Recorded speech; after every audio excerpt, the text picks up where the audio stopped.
Brandon just said about talking about some of the Reign players. So Gabe Vilardi is a player that, he was kind of thrust into a 2C role in Los Angeles a couple of years ago, perhaps a little bit prematurely. So he started the season in LA, gets sent down to Ontario, and to the eye test and to some of his raw points at nearly a point per game, he looked impressive. He moved to the wing, drafted as a center. How do some of the statistics that you look at and have put into the player cards, how does Gabe Vilardi look to Jacob Stoller? Well, just in terms of like the stats and like the overall picture of Gabe Vilardi, I think that a lot of people, and I don't know if like I obviously like I like to follow along with this, but I don't know what the narratives are around Los Angeles. But I'm not sure. Like maybe you guys can answer this. Do people expect him to be like a big hulking power forward? Was that ever a thing? I don't think it was ever a thing that he was a power forward. No, I think that he's viewed. And Brandon, correct me if you think I'm wrong, but I would say he's viewed as a guy that's a high skill player that 100%. is meant to put points on the board. I don't know that I can ever think of that there was an idea that he'd be a power forward.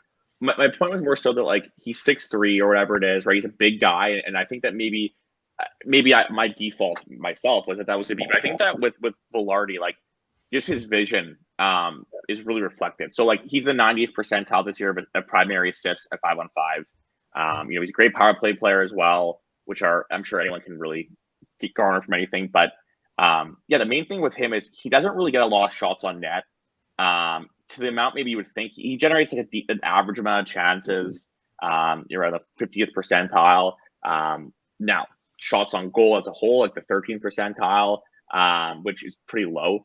But again, as I said, he's a great distributor, and that's kind of the thing there. And just in terms of like what his upside could be, I think that a lot of the similarities I see is like, I think he'll be able to, with his big frame, draw a lot of penalties. I think that not just that, but being a right shot and having that ability to protect the puck and pass, I think he's a guy that he'll like attract a lot of attention at the next level. You've seen it now in a lot of Ontario's games.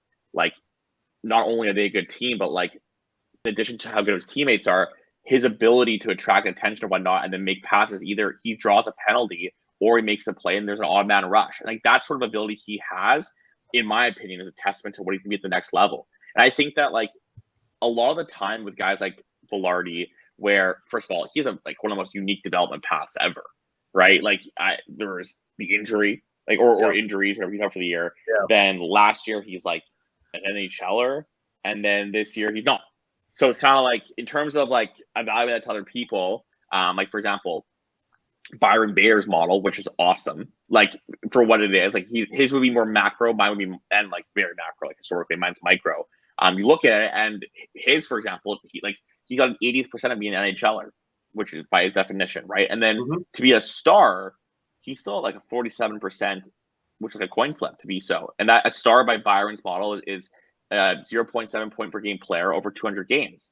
And I look at Gabe Vilardi, and I think, well, okay, he's already at 75 games, first off, to be honest. But the question I wonder is, like, can he be that if he can't get the puck on net as much, right? Because then you get to be an elite distributor. So that's kind of where I think, like, that's where his. I wonder if if the next step for him is to be able to get more shots on net, be it by volume, like improving his volume, or just something to do with his finishing. But like, he has a great ability to attract defenders to him and to distribute via that. But in terms of his outlook, I don't know. I think there's another layer there to be kind of added. That's what I would say with him. What do you think about that? No, I think that's well said, because he struggled as a center in the NHL driving play. So the move to Ontario to the wing, but at his heart, he's still a playmaker, right? He's not that shooting winger that you see from, again, just in Reign terms, from like a Samuel Fagemo, who's a shooting winger, where Vilardi is still that playmaker. He's still that creative player in the offensive zone. He's not going to be that winger that beats you on the rush,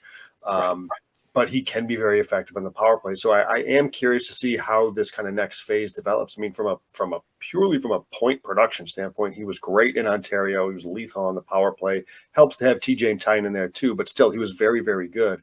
And I would say he's looked a lot better. And I think some of the data backs it up too, in this brief stint since he's been back up with the Kings, and he's playing with Byfield as his center.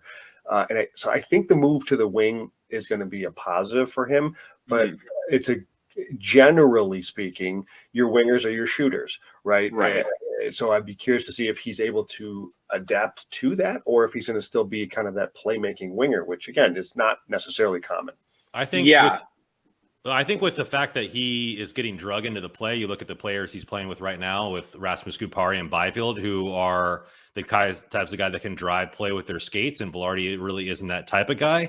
He's using his hockey intelligence to be where he needs to be on the ice. And so where he's going to score goals is because of his intelligence. He's going to be in the soft spots in the defense, and he has a good shot. He just doesn't use it a lot.